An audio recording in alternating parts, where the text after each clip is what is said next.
Picks and bans for game number 1, ready to go though. The Valhalla Valkyries and the Jade Dragons will begin their draft right here and right now. So we haven't seen the Valkyries yet since this big update has happened, so I think we'll get some answers on where their priorities start to lie, where the Jade Dragons' priority starts to lie against the Valkyries as well.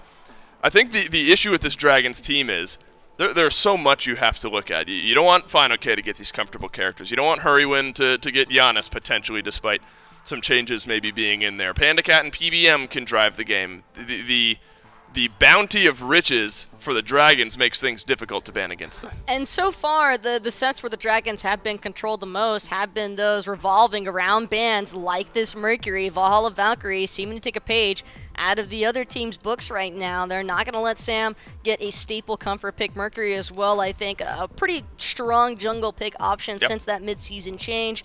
I'd imagine that a Giannis is likely to follow suit here for the Valhalla Valkyries. And then after that, possibly a Pele or another sword, maybe even the Fenrir, since the Jade Dragons have such a strong tendency to lean towards there that. Well, there's the thumbs up. There's the Fenrir. Yeah, works out here. The Valkyries will take away the Fenrir. Some flexibility in that pick as well. Mike has really loved the Fenrir, but has flexed over to other roles in other teams here in the SPL. Gilgamesh also takes a back seat. I think the flexibility between Johnny and Ducky there, whether jungle or solo lane for the Valkyries, definitely makes that a good ban here for the Jade Dragons, because we've seen the likes of Lasbra really run back lines with that Gilgamesh pick. So I think just the team fight changing nature of a pick like that, too threatening to leave onto the table. Loki, though, really seen a lot of priority, though, this weekend.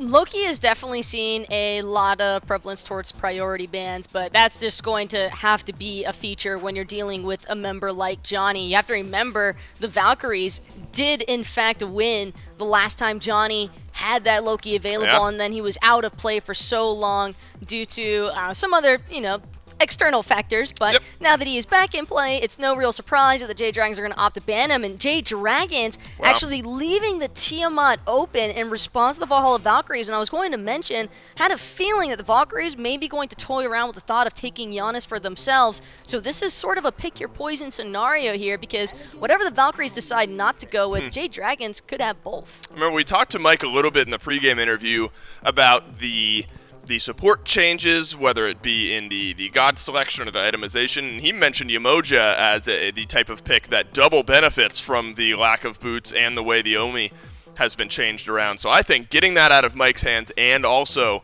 giving Raffer something comfortable, something that can make plays, very, very good here. Tiamat locked in for Hurrywind. It was Zeros who had played Tiamat, only won in the last 6 games for this Valkyries team, and it was 1-4-3, so hasn't quite found the same success.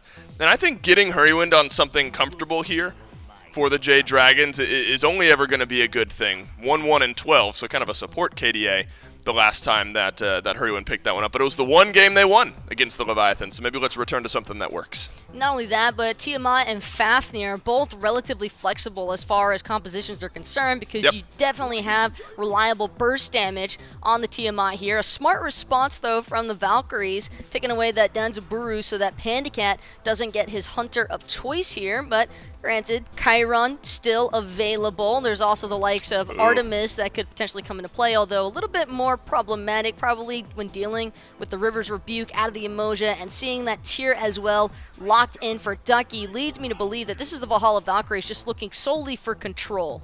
Yeah, it does feel that way, and Ducky hasn't played tier in his last 6 games, has played King Arthur a few times, so of course different in the minutia of how those characters operate, but a similar mindset. Ducky went 7-2-2 against the Leviathans in one of those games on the King Arthur, so that at least has looked pretty good. And I think getting Ducky, similar to getting Hurrywind on something comfortable, getting Ducky on something that he can perform on is only ever going to be a good thing here for the Valkyries. Serket takes a ban alongside the Raijin, but the Jade Dragons round out their top 3 with this Odin here, Taco.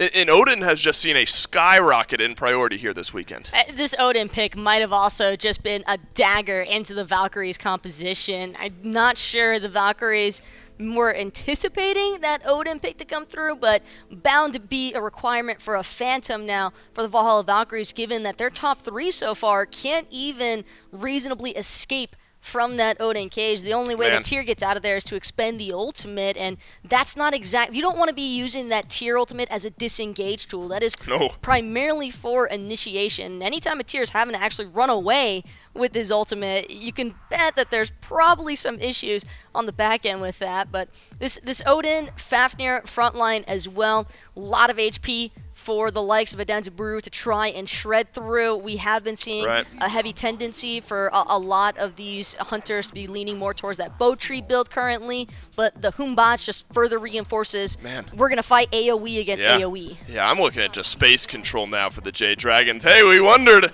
if we'd see a Kali, and we've seen it a few times this weekend.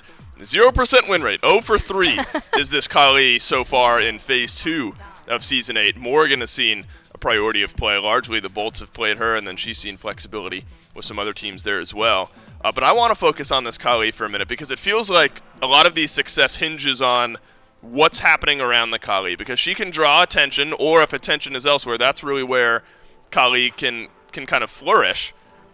Is Kali good for the draft that the Valkyries have gotten here? My concern is that the Jade Dragons, especially with that Fear No Evil, I have some definite concerns surrounding the Kali because typically, you think, oh, I'll just pop my destruction in case I get low, but that's not necessarily going to be the case when you're having to deal with the Fear No Evil, and even with the Odin cage, might not necessarily get that big heal that you're actually looking for, and there's the Artemis pick that I had a feeling we were going to be seeing a little bit more of her. Expect this pick to be sticking around Dulcim because the bow tree build, relatively strong for a lot of these hunters, and Artemis also just introducing another factor of control, another factor of interruption as well. I just wonder if we see more movement speed in this build and where it will come from. The only thing that really screams to me is a do more pickup, but where in the build may you see that picked up? We'll find out as this one begins. And we were talking a little bit about this Kali kind of off-screen before coming into here, and probably the premier Kali player outside of the SPL in recent years have been Johnny. Johnny is probably the Kali player when you think about, especially when you go back to his SCC days. This was probably his #1 pick outside of maybe Ao Kuang. Yeah, I completely agree, and we'll see exactly how Johnny can do on this because, well, the reason for the Kali rise, in fairness, is if you see all these hunters building attack speed builds and all these bow trees doing so well, well, guess what? Some of these auto-attack-based junglers are very effective in the same right. Easy to get penetration, easy to get attack speed online. And that's one thing Kali thrives on, is auto-attacking very fast, very quick. Sunder thrown out by both supports here, trying to get a little bit of pressure. They both fall to about half, at least for a Polar Bear Mike. The Dragons have been pushed so far up, maybe they can take that one. But yeah, I mean, it doesn't matter who deals the final bit of damage to it. It's not like the Totem where you got to do all the damage. All you need is that one little cheeky basic. No real surprises so far, though, J-Mac, about regarding exactly how this game's began.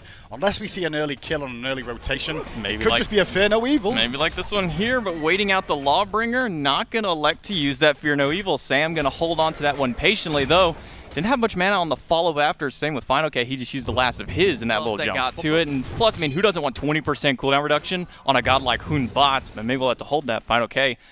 Maybe in a little bit of danger there, but Johnny's not going to make that rotation over. He'll just leave it be. Still hard to try and gank Final K at this stage, though, on this Odin. The rise of Odin is something we will definitely talk about, but now that he's used that Bird Bomb, he could be under pressure. Still has the cage, though, and maybe they're just trying to wait that one out. Knockup is going to be good off of the Fearless, but not much further follow-up onto it. Johnny just trying to get some extra experience on the map. I mean, look how far he's fallen behind Sam already. Look at the difference with Ducky's build, Johnny's build, and what Final K's picked up there. The Mystical Mail with the protections he gets from that, the health, too. Rotating away from his Harpies. Gives that Q over to Hurrywin and Sam to make their rotation back towards the red buff. But still, just taking it one step at a time, both these teams.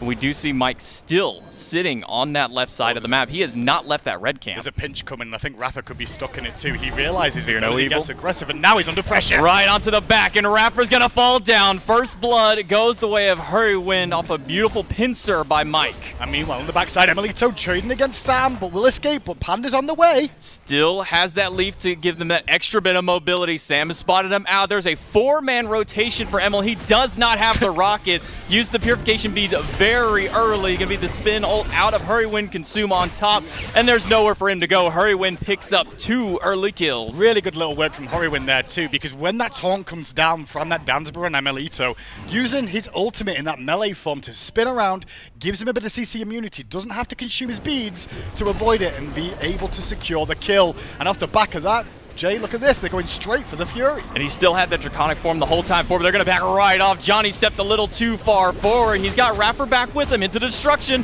looking for his first target. It looks like it's Panda Cat, but Panda's able to leap away for the time. Cage comes down because Zeros gets a beautiful transformation into the Odin, and that'll net him his first kill, and the first kill for the Valkyries.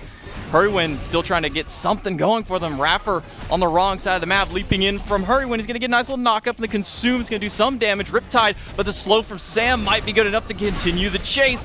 Ult out of Hurrywin, and a couple more basics are needed. Raffer is still on the run. There's no way he can get out of this one. They're just waiting for who's going to get it, and it'll be a third one now for Hurrywin. And if you think how that fight broke out, there was a pick in mid lane, then onto Raffer, then they go to dual lane, take out Amelito, then to the Gold Fury.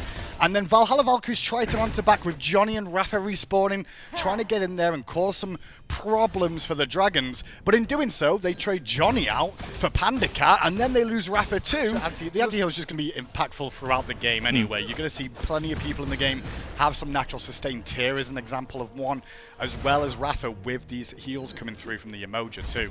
Left-hand side, you can see Panda now has a 2-level lead over Amelito, as Zero's in trouble in mid. Zeros has to use the beads early on, and the Aegis as well, but a somersault right on top. Sam for Soccer dive in the tower with the help of PBM to tank that tower. They'll take down the mid laner for his first death. And all the while, Fine OK rotating around the rack. Mike was flanking behind the tier 1 tower there too. You can see Dragons are trying to play through mid now. Hurry's got a huge lead, and that's the focal point from the Dragons. Run it down mid lane, but Ducky is looking to turn it around. Potentially Sam saw it though. Sam notices it immediately, goes right to him, and now Panda Cat's still free reign on this left-hand side of the map. Tier 1 tower will fall. The Jade Dragons put themselves up a nice 3K gold lead off of what was just nothing going on. The last 3 minutes is where all this lead has just exploded from. Exactly. Mid tier 1 tower is already down. The Gold Fury is available though, and this could be a big one. Hammer onto Ducky. Upgraded Sunder now as well by Polar Bear Mike. He's finally picked that one up with the Relic Dagger, so expect lots of Sunders to come through. Final K gets pushed against the wall. Fear No Evil into the back onto Zeros, who's transformed into the Odin, looking for a chase down. Bird Bomb onto the back onto Sam, but in the front line, Emil finds Hurrywin caught out of position. Mike's going to get stunned, knocked back against the wall. He's just trying to find a way out, and he does manage to find it. Lawbringer by Ducky, and a jump in from Fine OK. The cage is now gone. The rest of the team is rotated over. Emil's getting low. The light still from the Aussies, keeping him alive, but not long enough. Fine OK will find the final base. He's going to blink to block off Raffer's pathing, but Ducky is still full health. Johnny's going to leap right in, get the stun, get the destruction, chasing down Panda Cat. That has got to be the target for him, but the Aegis will delay him a little while longer until Ducky manages to find him, but Johnny's low in the middle of 3. Don't know how he's lived that long. Sam for Soccer will find him. And now Raffer is the one in danger. Mike leaps on top. Fine OK. Gonna get pushed out of the leap. Nice Fearless by Ducky. But Raffer doesn't seem to be out of it just yet. PBM, his eyes are glowing red looking for that kill, but he's gonna have to back away. Crazy engagement there, but if anything, that, for my liking, is in favor of the Valkyries more than the Dragons. Just because Dragons had the lead at that moment, they shut down Hurrywind in the mid lane early on. Both teams fight for an extended period there, and I wouldn't say Dragons looked all that clean. Another thing to note on that one, the Fear No Evil was the first ultimate used in that fight. And who was it on to? Zeros. Yep. Zeros has both of his relics still. He didn't have to use a single one for that fight. That's a textbook play of just outplaying Sam for Soccer, like you said, keeping him pushed out of that fight. But you take one objective on one side of the map, the team is quick enough on the response, they're going to take the opposite one. Fury goes the way of the Dragons, and the Pyromancer to the Valkyries. But more importantly as well, the rest of the build of the flanks from Zeros, for example.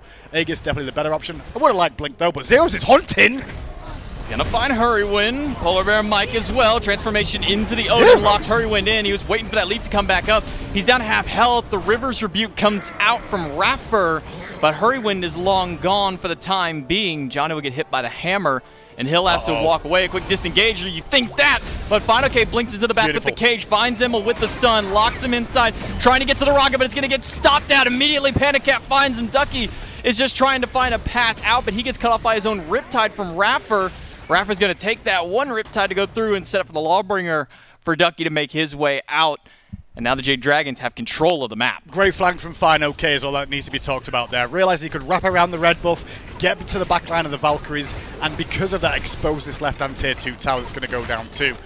Although, I want to go back to it, Zero's engaged there. He just went into the jungle. Ran at him. And I'm kind of okay with that. I was worried about where Valhalla Valkyries are going to find these engagements. What are you going to do? Drop the River's Rebuke and call it a day to start an engagement? Wow. That did a lot of damage. It did. Zeros got sundered after the fact, not even before the engagement went through. Mystical, baby. But a nice blink Ooh. Fearless from Ducky will save the mid laner's life.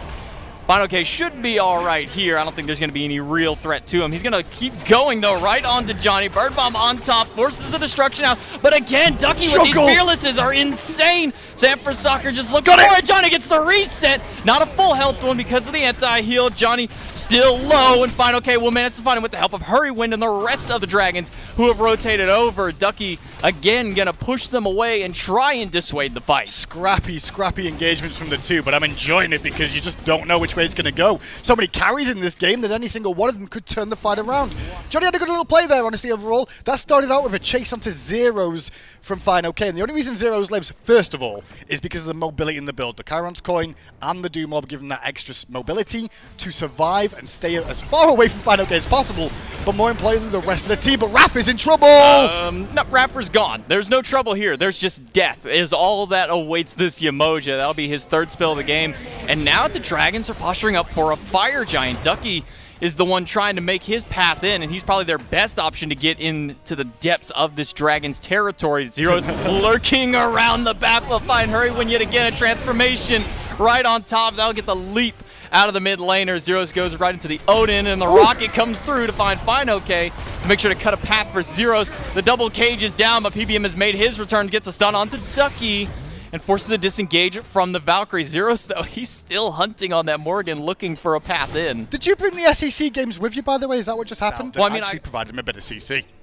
Well, Emil going to go ahead and take a walk back to the base, or a quick trip back. Meanwhile, the Oni Fury going to be snuck away here by the Dragons. Raffer sniffs it out, but a little bit too late. It hasn't changed at all, and that just means that Panda's further along in the build. Wind Demon now online too, and will become more of an impact in these fights. With the Oni minions now spawning, though, this is more chance for themselves to continue to extend that gold lead. About 5,000 gold now in their favor, maybe closer to 5,500 for them. And looking across the way here, I mean, so Hurry Wind started off 3-0 on this Tiamat. Yep. Hasn't gotten another kill since, has died once. Got a few assists on the board, though, but we haven't really seen any big kills out of this mid laner since then. Well, if you think about how every engagement has started, it's been Zeros running to the back line, going in on Hurrywin. So Hurrywin's major focus is survival, but it also means this is working out well for Valkyries. The player damage coming out from Tiamat is on the lower end now because of this, as he's not able to get these rotations out you're looking for from the Tiamat. However, Soul Gem, Typhon's Fang now online for this Tiamat could be a lot easier here to resustain. And then there is still the Vampiric Shroud to upgrade to see which option he goes to, but Ducky might not get an option to live for much longer. The River's Rebuke saves him for a moment, gets the Lawbringer out over the wall. Cage locks in too. Johnny is stuck inside the destruction, inside the cage, looking for a way out, but Panda Cat's gonna be the one who seals the deal. Sam misses the leaf on Emily. He's gonna force out the rocket to try and get a disengage, or maybe a re-engage. He misses. Panda Cat ends up having to hit the wall, and that's gonna spell his death as Sam for Soccer puts him in the dirt. And what do we see the Dragons do next? Because Raph is definitely going to die down to Hurrywin there. And that all started off with Ducky getting pincered by the Dragons, just slightly out of position from the rest of his team to be able to follow up. And like we saw for Zeros earlier, like we saw for Rapha earlier, the team has been gathering around each other to support, and that cost them 3 lives and now a Fire Giant. Fire Giant will go the way of the Dragons. All 5 members with that buff around their waist. And while 2-3 of them were dealing with the Fire Giant, the rest of the team moved on to the Tier 2 tower. Only 1 now stands left on the map for them. They're going to make their way towards the Phoenix. They're a little low for health here. They're going to get some regen off of it. But Mike is there to play support for them. No one can really respond, however, because 3 were still on cooldown from their death. And now with that, Dragons have a ton of gold in their inventory off this last couple of scraps. The tower's going down too, the Fire Giant. 2-level difference between the Hunters as well. How much of a factor is that going to play for them in this fight? Eventually, not as much, right? Because he's not got that starter item upgraded just yet of that level cowl. However, Tusky, when you hit max level, you do get the extra benefit of all your abilities being maxed out. So Tusky's going to swing a little bit harder is the only real difference there. We do see Silver Branch Bow as the final item online for Panda Cat. A little bit of damage onto Rapper. Zeros is going. He is at Yamoja. He can't heal himself up just a little bit, but Zeros gets caught out in the jungle. Nowhere to go. He went for the except stun. for the fountain. Went for the stun, went for the play, trying to force the fight there. Initiation through Zeros again, and it costs the Valhalla Valkyries this left-hand Phoenix. And it might cost them even more after that. They're looking for the fight after. Ducky down to half health. Has to use the beat. Still has the Lawbringer if he needs it. but he's not going to use it just yet. We do see the Riptide come through, and unfortunately Johnny is on the wrong side of the Odin cage. He's going to be able to get the leap, but Panda Cat has just enough damage on the back end of it. Sam finds him a lead too, and there's only 2 left standing for the Valkyries. Meanwhile, all 5 of the Dragons are looking mighty healthy, but I can't say the same for the Titan. That one's going down. 26 minutes. Dragons are going to close this game out. They got to get a couple extra kills on the board before they do that, though. And with that, yeah, they'll take game 1 here. The Dragons, no real surprises, though, with the fact of how these two teams have played through phase 1. Just kind of set the pace for the rest of that matchup. Just made Zero's job incredibly difficult. While I think we did see some great transformations off of that Morgan, he was definitely getting a lot of utility out of that Changeling transformation. It just felt as though there was still too much disjointment in terms of the overall team fighting from the Valhalla Valkyries. There were some instances where I think some fights could have probably panned out a little bit better for them, but granted, I think most importantly, this Kali pick for Johnny, I really cannot hate him on it. Just largely seemed to be more of a ping disparity than anything else. This game really skyrocketed in pace. The first highlight we showed was 9 minutes in, and then 5 minutes later, there's another 10 or so kills on the board. So the Jade Dragon's the type of team that can really press that go button. Panda Cat definitely benefited for it. 4.75 KDA, 18,000 damage. On the Artemis, it's a pick that we figured we would start to see a little bit more of. Has seen some success, has seen some lack of success. Failure, I guess, is the opposite. That's a harsh way of wording it, though. But this is a big win for Panda Cat, the Artemis, and the rest of the Jade Dragons. Undying as PBM and Fine OK on this Odin. We hearkened back to how worried we are about this pick. My man did 22,000 damage. That's good for 4,000 higher than anyone else in the game, and that's Panda Cat who's close there. But not joining us, unfortunately, on the desk for P's and B's. Actually, the last time that Mike casted, this was way before my time, didn't he cause some waves with his casting? Didn't he swear something on cast when Mike was a guest caster? I think he got, my production says he got fined. He got a little bit in the fine department, not in the fine okay way fine that you would be looking for initially. Fine less than okay. But Mike certainly bringing the hype, just like our commentators have been from that game 1 performance. And yeah, we love some J-Mac around here. Yes. And he killed it. Look, cast number 1 totally would have been understandable if the nerves riled up a little bit there, but he stood up to the task and he crushed it in game number 1. Happy to have him here with us. Picks and bans for game number 2 beginning now. Mercury takes a seat. It feels like every single game that the Jade Dragons and Sam for Soccer are playing in, and the strategy seems pretty cut and dry, where Sam just ults down duo lane every single time, but there's obviously more nuance to it than that, and the Valkyries don't want to deal with it, so Mercury will go by the wayside, as well as Loki and Gilgamesh. So the sides flip here, but the bans might remain largely the same. Unfortunately for Sam, when you have as incredible of Mercury performances as he did, it's just going to end up like the Hurry Win debacle, where you are just likely not going to be able to get the gods of your choosing or preference, and Mercury just having a little bit too much of that semi-global presence, a lot of teamfight control as well. Jade Dragon is just continuing to take focus on Johnny's god pool, and more importantly, the gods that are being stripped away from Johnny Dolson, arguably some of the gods that would be a little bit easier to pilot with the ping issues that Johnny's been having to deal with. Some bright sides, though, from what we saw to the Valkyries in Game 1, some things I would like to see them maybe return to. I didn't hate Zeros on that Morrigan. I actually thought that there was a lot of viability behind Zeros on the Morrigan pick there. And Ducky's tier definitely had some promising entrances. It was just a little bit of the team fight collapse after the fact where things kind of fell short there for the Valhalla Valkyries, but definitely 2 strong picks that I think the Valks could feel confident re-approaching. Right. Granted, though, with Jade Dragon solidifying that Tiamat, given the performance that Hurricane had in Game 1, definitely a concern here for the Valkyries. Mercury ban over the Tiamat ban, yes or no? Do you agree with it? Yes. Yes? I think you have to ban Sam's Mercury. It's just, there's just no questions asked. It is just not worth allowing that pick to go through for him.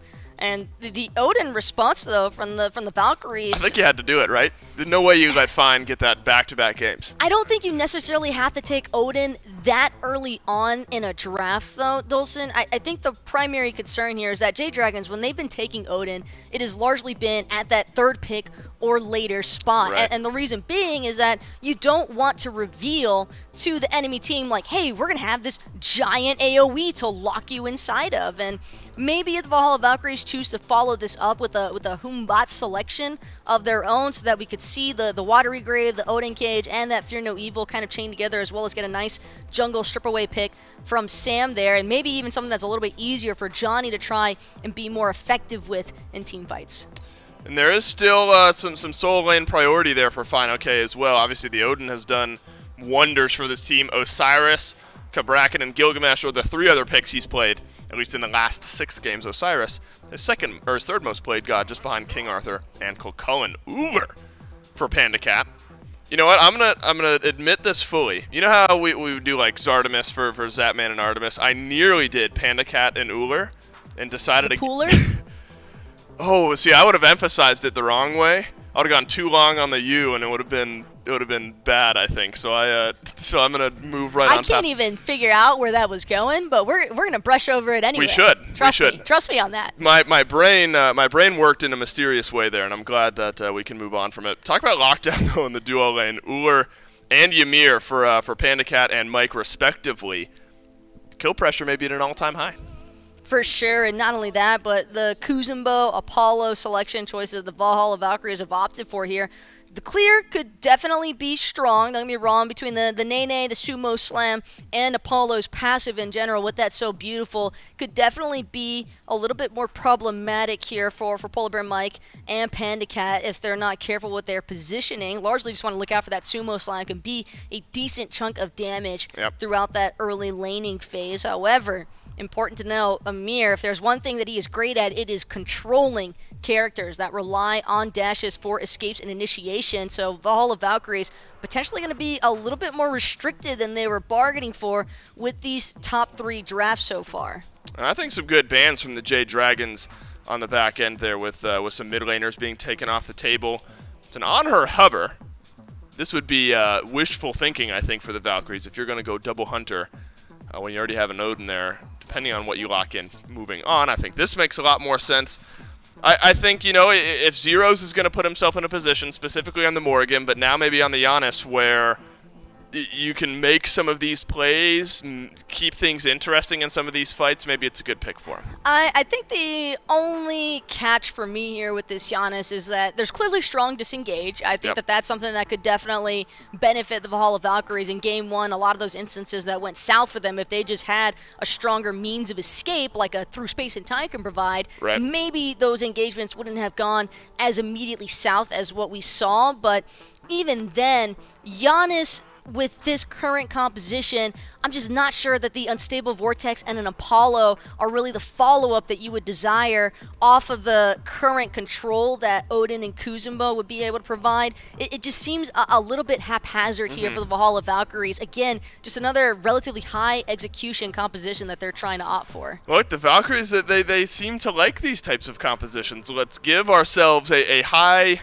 potential, a high ceiling, but the floor can sometimes be low on drafts like this. And it seems, I think, to your credit there, Taco, to your point, that's kind of what we're getting at here. The second most played god for Final K out of the Soul Lane has been this Culcullen at 9% of his total games played. I've been on the Culcullen, and we'll get to see it once again. And then the Fenrir is there as well, so I think it's safe to assume Culcullen solo for Final K, Fenrir in the jungle for Sanford Soccer, Ymir then in the duo lane for Polar Bear Mike. Plenty of pressure now for the Jade Dragons. Seems as though we might be looking at an Apollo jungle situation here. I'm assuming that Neath could be intended for Zeros. Could also potentially be Johnny. So Breznov in the league too, technically. That's fair. That's fair onto that one. But I will say, what the desk is saying, I kind of agree with. It's going to be an awkward draft. It's been a bit of an awkward draft from Valhalla Valkyries. I can tell they're trying to... Look at it this way. Jade Dragons just won Phase 1, right? They are the top of the league, technically, coming into this Phase 2. And Valhalla Valkyries, for many reasons, not just Ping, are at the bottom of the league right now. So trying to do something different, trying to throw a curveball at Dragons makes sense to me. I think it's tricky, though, with this composition of how this is going to function. A lot of escapability, and there's going to have to be a lot of these global ultimates used on multiple of the same target to try and provide some pressure as we look at pressure in the dual lane. That's an ouch right there. Raffer takes about half his health, and no Sunder for Mike this time around. He's up for the blink, and Zeros is not going to find anywhere out. Sam makes an early rotation through, and the brutalizes enough damage. Now Johnny's got to be careful because he's trying to fight into a minion wave still here. Sam will be able to heal up. Unchained comes through. It's going to be a good got it. reads, and Johnny will dash baby. through him to secure the kill, but baby. Hurrywin will think twice about jumping into that jungle. Oh, baby, I ain't queuing rank tonight. That's what I'm saying, because there's going to be so many Apollos in the game, if that's what you can see happen there. Honestly, Johnny played that very well under the circumstances of how that played out. He knew the amount of damage he could do with the moves to just get on in there and scoop underneath Sam for Soccer. Against 2 as well in mid lane with a full minion wave. That is not something I expect you to try and do at home, that's for sure. Yeah, that's not the easiest play to pull on the level of ping he's probably experiencing right now. So props to him onto that one. We're gonna be seeing all of these Apollo jungles. We're gonna be seeing Odin every game. I mean, let's face it, we talk about that. Odin's gonna be popping in every single game. And pretty much outside of that, I think Fenrir is still going to be the popular one. He seems to be one of the #1 contested picks right here into the jungle. And Sam getting that early lead is big for him, but a nice shutdown from Johnny. Yeah, and as you say about picks and stuff, I think the biggest thing is, like, what picks don't get banned religiously in that first phase? And they're the ones that you're starting to see a little bit more of everyone going to. And the Fenrir is the one that you're talking about being a contested pick. It really is down to, well, all these other picks are getting taken off the table, and this is one of the first ones left open that has some room for maneuver. Not saying that every game, though, but it is very flexible, the support role jungle specifically. We are going to see the Sunder onto Mike, but Rafford doesn't really have the follow-up to go through, and so he'll get the push onto Panda Cap. Panda's not worried about that. He'll hold on to his beads and get a nice axe toss right after and put a little bit of poke back right at them. So Mike, safe for now. Still has that blink on cooldown, though, for another 25 seconds, but it looks like Hurrywin's looking for an early gank here at this purple buff. Don't think he got spotted anywhere. There is a ping on the map there. Most likely Mike trying to give him a signal as to what they're looking for. Freeze off the mark. Emil going to take a little bit of poke, and he'll have to backflip away. And with that, the purple buff should see the pressure relieved, just because the jungle was over here and Johnny and Zero's doing the red buff too. So them being close enough around. I like the idea from Dragons, though. Try and pin. Let's see, fine, okay. Just here into the soul lane box now, but Sam is looking for blood onto Johnny, and Johnny's pretty low in mana right now. Sam looking for an Unchained, but he's not going to get that cooldown up in time for it. And Seb will look for a potential blue buff invade here. Final K going to rotate over, and Ducky's got nothing he can do about it. He just has to watch on the ward as his blue buff goes the way of the enemy. And that's just good work from Sam in the jungle there, recognizing that Johnny, if he gets caught in these early stages, there's definitely windows to get aggressive. But, as we mentioned there, he does at least have that mez to get himself out of some danger from the brutalized combo. It's going to get used on that time and time again. It opens up windows elsewhere. Zero's just slipping danger there. Must be nice to be able to just walk through walls like that. Up in the sky, though. Apollo's up there right now, and Johnny just went in. Dunking down on Johnny to get the beads. Neathol comes through Oh! and hits Sam for Soccer. And he's going to be taken down against the rotation from Zeros. Through space and time is good to rotate them through Hurrywin, trying to get some damage on, but Zeros is in danger. Luckily, he's got another portal to walk right through. I said danger, but it's a Giannis who just used ult. He's in no trouble at all. Okay, this is going to be one of those games now where it's not a surprise with the comp that Valkyries have drafted here. It's called the rope-a-dope more than anything else. You look left, and I'm going right. Then someone comes right to left at the same time. You're like, which target do I go on? Panda nearly got the kill at the tail end of that onto Giannis, but that worked out so well. Johnny's gank, funny enough, on that red buff invade was absolutely crazy at first, but when you look where he landed, the follow-up damage that came through from the Neath with the World Weaver and the through space and time combined in an avenue that paid off very well for the Valkyries will allow him some effectiveness in this game. Well, Raffer is going to be walled off back towards his tower. Ducky not going to get a blue buff yet again. He's going to feel the wrath of the enemy team and not allowing him to have it. Sam's going to be forced to use the Ragnarok, so that way he doesn't take too much after the follow-up from the World Weaver. Final K is in a little bit of danger here. The leap is good, but he gets the transformation. The shell might be enough, but Johnny is waiting in the sky, trying to find it. Root comes through. Warcry as well. How is he finally going to go down onto that one? I thought he was going to make it out of there. Oh, the wall! Out of Polar Bear Mike. Johnny caught in the midst of it. Hurrywin picks up the first kill up for his team in the fight, but now Sam is back off a fresh respawner from the fountain. And now Ducky is on the run. Hurrywin's going to chase him to the depths. This has become, again, J-Mac, another game of crazy fights in the jungle. Portal usage from Valkyries. But I'm enjoying it right now. Valhalla Valkyries here are competitive in this one, although some of these engagements can come back to haunt them. Big fight on that right-hand side, though, all focused on Sam to begin with, forcing Sam's Ragnarok defensively, opened up that window to get the pick onto Fine OK, who nearly survived. But then Sam comes back from base after being able to recall, comes back to the fight and turns it on his head, and then manages to strip away some jungle farm from at least a bit of farm over the rest of his team. But with the rotations from Zeros, the rotations coming out from the rest of the team, they are falling behind in terms of gold and worth. I mean, just look at the 1,100 gold Go difference again. between the mid laners. But hold that. Fine, okay. Gonna use the ultimate. He's gonna get a nice transformation to get away from the spear Oh, talk. he's gonna win this. Keep going in. Has the war cry. Will use it. Needs one more basic, and he'll manage to find it against 3. Now he's on full run. Johnny not gonna find quite enough damage yet. Zeros will though with one more basic through the wall. He'll clean up the kill on the Fine OK. But Fine getting one in the midst of 3. Yeah, it's very good play from Fine OK to find the kill there. It was 2v1 with the third man rotating of Zeros to secure the kill. In favor of Valkyries, though, for my liking, because I still think that even if Odin does get behind him, and if we see Ducky fall off with this Odin, still going to be effective in the fights on staying alive and causing problems. No beads on for Zeros, and that's a free pick for Sam for soccer. Hurrywin will get the last hit after the Ragnarok is used, and Panda Cat again, another 2-level lead over Emmeline, pushing him into the tower. Almost takes him out there, but Panda Cat doesn't have the damage with the Axel. He's just trying to bait something out, and in fact, he's just waited long enough for Sam to show up, and the Brutalized will make sure to clean up the kill. Apollo in the sky, though. What's this target going to be? Should be Sam, and will be Sam. Gets the turnaround kill, so not complete terrible situation there for Valhalla Valkyries in the left Also, and lane. has gone for a stacking item here, rushed that Transcendence for his first item. I think that makes sense too. The cooldown reduction is going to help him out a bit. The extra sustain for being able to stay in the sky with across the skies for longer. As Emilito under pressure, he's dead. Yeah, there's no chance he makes it out of there. Another quick rotation for Sam. Make sure they can net themselves another kill through space and time expended to try and get him out of danger, or more than anything, just rotate back over to hold this lane. It's just starting to spiral, maybe a little out of control here for the Valkyries. A little bit, yeah, because what I'm seeing most of the time is there's a lot of play around Zeros and Johnny in the jungle so far. Both of them involved in a lot of these scrappy engagements we've seen for the picks.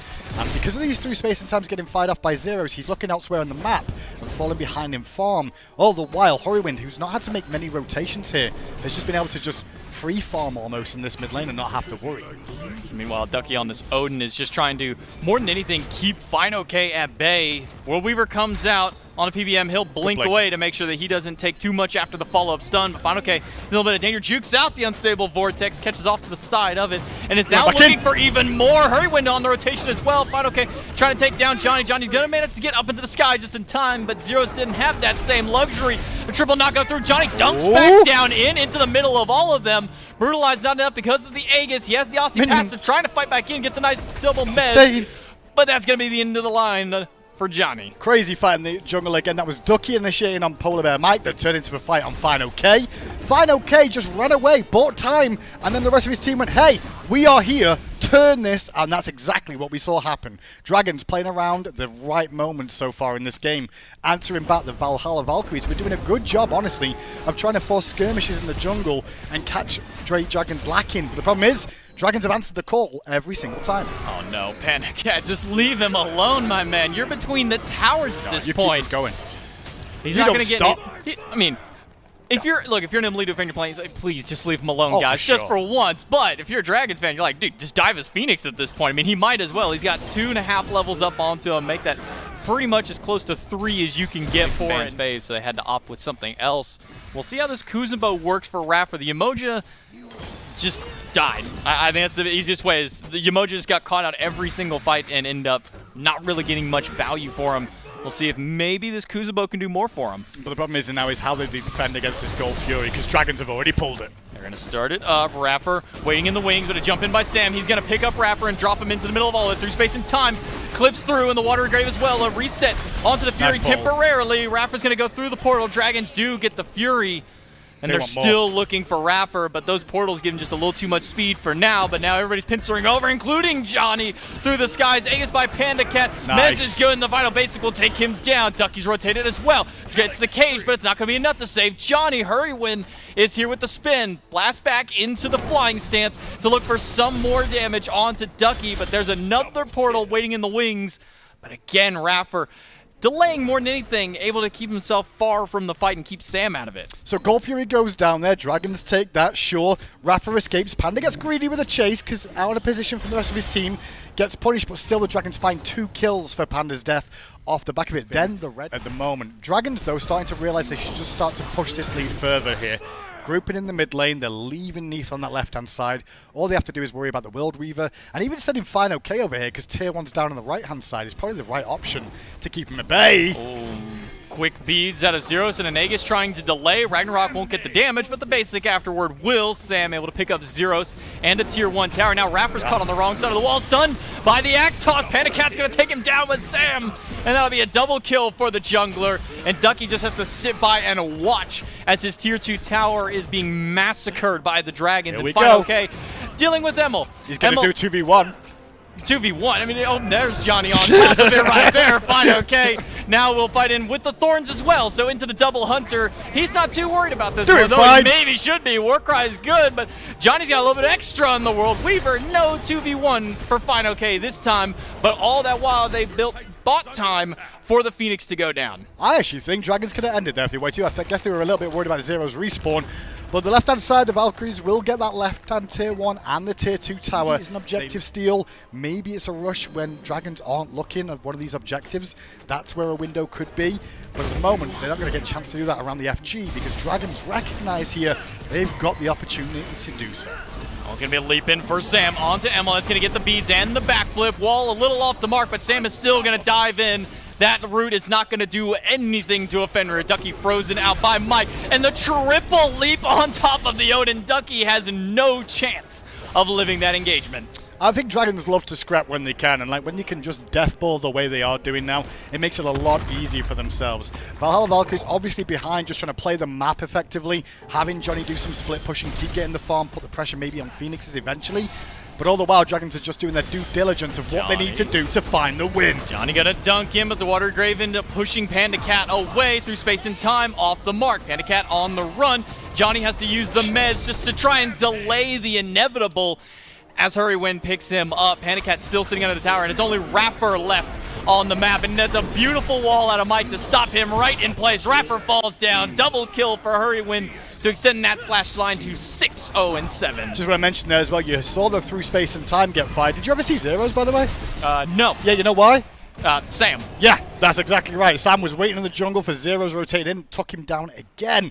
And now, over to the right-hand side here we go with the Dragons, who are just playing this one really well. No surprises, though. When you look to picks and bans, a lot of people had question marks of how this composition would work. Johnny has done well on the Apollo. I've got to give credit where it's due. And I think, honestly, in mid lane, Zeros did a good job in the early game of these rotations, with the be honest, to make this competitive from the Valkyries. But as the game went on, Dragons just realized we group as 5, and there's not much you can do about it. I don't even think they need a group as 5. I think Sam just recognized, I just sit on you. What are you doing? If you're a Dragons fan, to have them go against the Valkyries and go, hey, this is what we can do as a team when we play together. This is when we're all on the same page of how good we can look. And can we transition this into other games in the league the rest of the year? Just as quickly as it respawned, Mid Phoenix goes down, freeze onto Ducky. He'll be taken down to a quick half health and ends up walking the wrong way. Has a cage, but the basic is able to extend just right past it. San Francisco takes down Ducky. It's only 4 left to fight against the Dragons in their own throne room. Panda Cat's gonna get a little bit of damage onto Raffer, but not much more beyond there. They're waiting for the minions to pour through before they can continue this fight. Yeah, only minions coming down mid lane and right hand side, but it's all going to be from the mid lane here. Little greedy from Dragons the way they're playing this, but they should be able to do it all being well. Just going to be careful about clumping up against these carries here. And I'm glad they're falling back, if I'm honest, because it's a little bit disrespectful to try and 4v5 in the throne room. The Titan at the moment will still be relatively, well, not healthy, I'd say, with all these towers being down, but it will make an impact in the game. And we've seen plenty of teams throw at those moments. They're going to go and clean up the last bird on the map. That left side one will fall just as quickly as they walked into it. And now again, back to the now 5v5 as Ducky has been gone for so long, he's been able to respawn. Johnny takes a little bit of damage, has to use the bead. Mike Blink ults on top of Johnny, forces the Aegis. Hurrywin dives in on top. Johnny isn't going to be much longer for this world as Hurrywin cleans him up with one more basic on the back end of it. Raffer stunned out, and Polar Bear Mike picks up Zeros. Emily just to go into the fountain. They are going to get one into the fountain with them. Final K takes a nice little trip, but Ducky caught off by the wall. Panda Cat takes him down. Only 2 left to stand against them. And all these minions, Emily 2's not going to live long enough to see the end of this one. He'll get the grayscale, and Raffer will as well as they clean up all 5. And the Titan 2-0 quickly for the Jade Dragons. Yeah, I have a feeling, J-Mac, the Dragons knew that it was your first cast today, because they definitely put you through the paces at the end there, too. Valhalla Valkyries were trying to kind of enhance their initiations with, but Sanford Soccer on the Yeah, my Fenrir. goodness. Very strong controlling force. That brutalized just a little bit too problematic for Raffer. Raffer having no real escape away from the Fenrir because it's not even like Watery Grave with Fenrir being knock-up immune. Can't really escape. A lot of burst damage as well out of this Fenrir, and it just felt like Sam, Mike, Fine OK, they were all providing such a flawless front line that even where there were instances where I think some of that global utility came into effect pretty heavily for the Valhalla Valkyries. Ultimately, once it approached the mid-game period, it was just too much control from the Jade Dragons and too much pick dependency from the Valhalla Valkyries composition. I love that play from Hurrywin there where he drops some damage down, sends the ranged over the wall, and then turns and continues the rest of the fight because he knows he's going to get the kill anyway. I think you'll look at the post-game stats in a minute after we're done watching Hurrywin tear the Valkyries apart. You'll see that Johnny had an okay KDA throughout a little bit of the game, and it looked like the Apollo was able to dunk in, find those kills. It was really all Johnny, wasn't it? I mean, Ducky and Zeros had 1 and 2 kills apiece. Couple back-to-back 20-minute games there. Updated standings here for you. The Jade Dragons back in the win column. Still a couple of losses, though, so they're working back up that table, while the Atlantis Leviathans and the Olympus Bolts find themselves at 3-0. Unfortunately, the Valkyries still searching for that first win here in Phase 2 of Season 8 of the SPL. We had a bunch of 3-game sets to start off the weekend, and then we've had some 2-0s back-to-back after that. I'll give you a brief moment to kind of touch on this one, Taco. We'll sink our teeth into it after the break. Solar Scarabs versus Camelot Kings.